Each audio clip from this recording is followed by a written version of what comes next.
Hello, welcome to Oxford Heirlooms. In this video, I'm going to be sewing pleats and then after I sew the pleats, I will do some hand embroidery, but I need to prepare the fabric so that I can cut out the pattern piece for the fronts of the two day gowns that I'm making for twin boys and girls.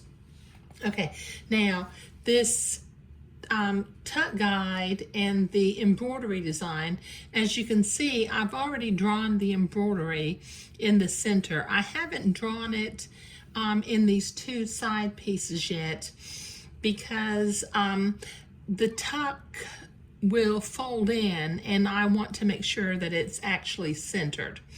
Okay, so this tuck guide, I put that under the fabric and I traced my lines, and then I made little horizontal lines where I will drop my needle in order to start my tuck. But if you would like a copy of this tuck guide, if you'll send me an email to oxfordheirlooms@gmail.com, I will gladly send you the tuck guide. And this is for View 4, Old Fashioned Baby, Layette Revised 1997. And I'll put this tuck guide up as a slide at the end of the video. Okay, so I'm going to start on the tuck that's farthest over to the left, and I'm going to turn this over, and I'm going to finger fold along that first tuck line. Since this is Swiss Batiste, it will finger fold real nicely.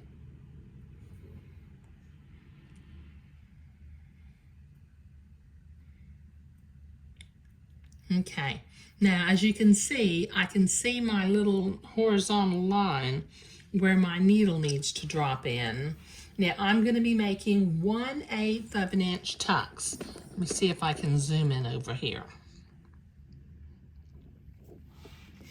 Okay, so I've got my machine set for a straight stitch. I've got I've pulled my threads out a little bit because I'm not going to be clipping my threads at the bottom of the pleat. Now, rather than starting at the top of the pleat, I'm going to start down here where my little horizontal notch is, and I'm going to drop my needle to make sure I'm at the right level. Okay, all right, and then I'm going to sew a straight stitch to the top of the fabric, just maintaining a 1/8 inch seam allowance.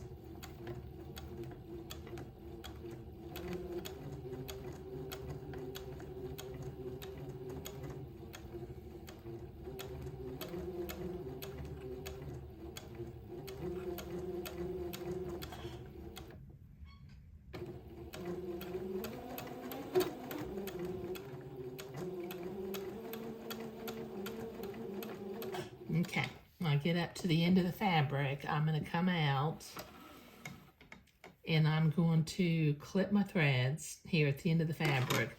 But here up at what will be the bottom of the pleat, I need to, let's see, I've got my bobbin thread is on the right side and my top thread is on the left side. So I'm going to use a hand needle, and I'm going to thread this into the hand needle.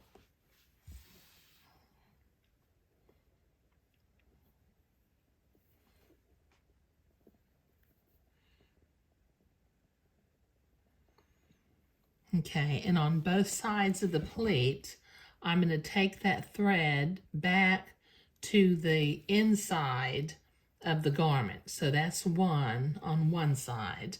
Now let me do this same thing on the other side of the pleat.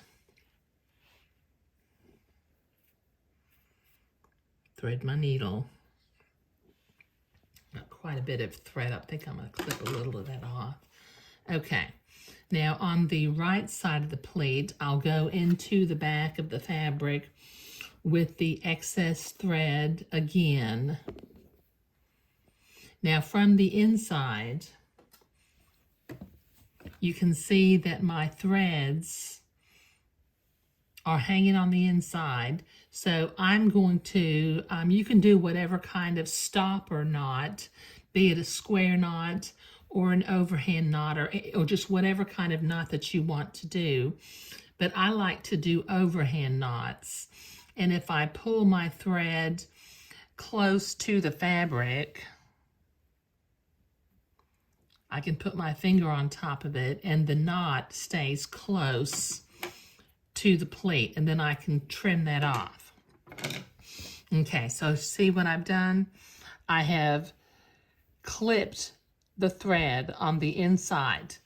Okay, now let me do that again. Now before I do the next plate, I'm going to finger press that plate towards what would be the armhole side of the garment. So let me zoom out for just a minute. I'm going to finger fold my next tuck line. Like I said, since this is Swiss batiste, it does finger fold real nicely.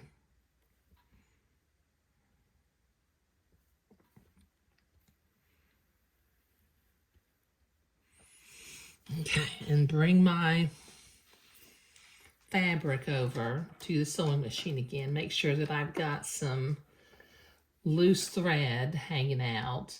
I'm going to lower my needle so that I'm going in at the level of the little horizontal mark that I made, and then using a 1/8 inch seam allowance, I'm going to sew the next pleat.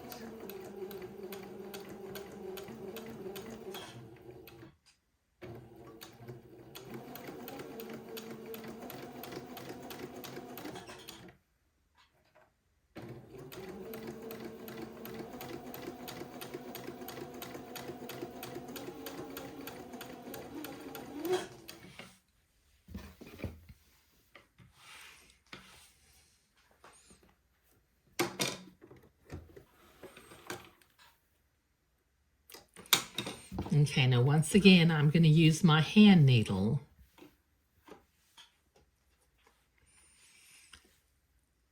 I've got one thread to the left of the pleat and one thread to the right of the pleat. I'm going to thread my needle and then take this loose thread to the back of the fabric, to the inside of the fabric. And do that on the right side of the pleat also. Just thread my needle.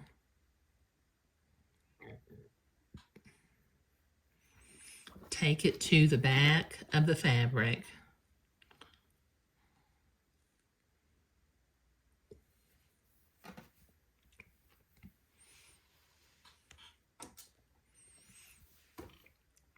Pull the threads. And then from the back, I'm going to tie an overhand knot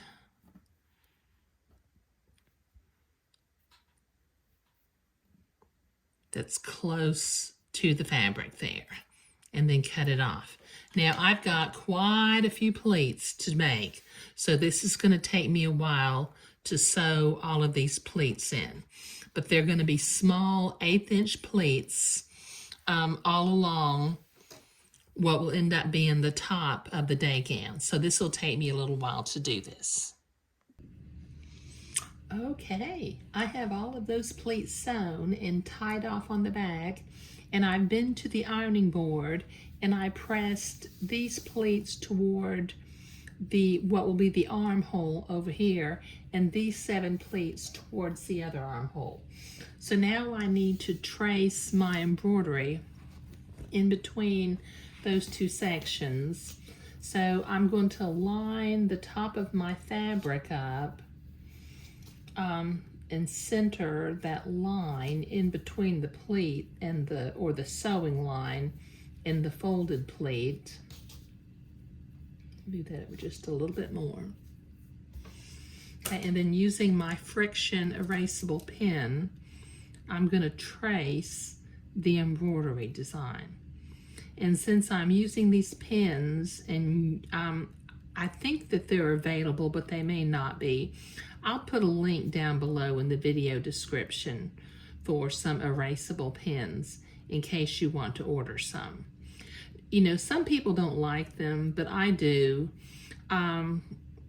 They just work real well. You know, you get nice, crisp lines rather than using blue marking pins that tend to bleed a little bit. So let me move over and line the fabric up with the top of the template again. Make sure that my embroidery design is centered between the pleat and the sewing line, and then trace the second one.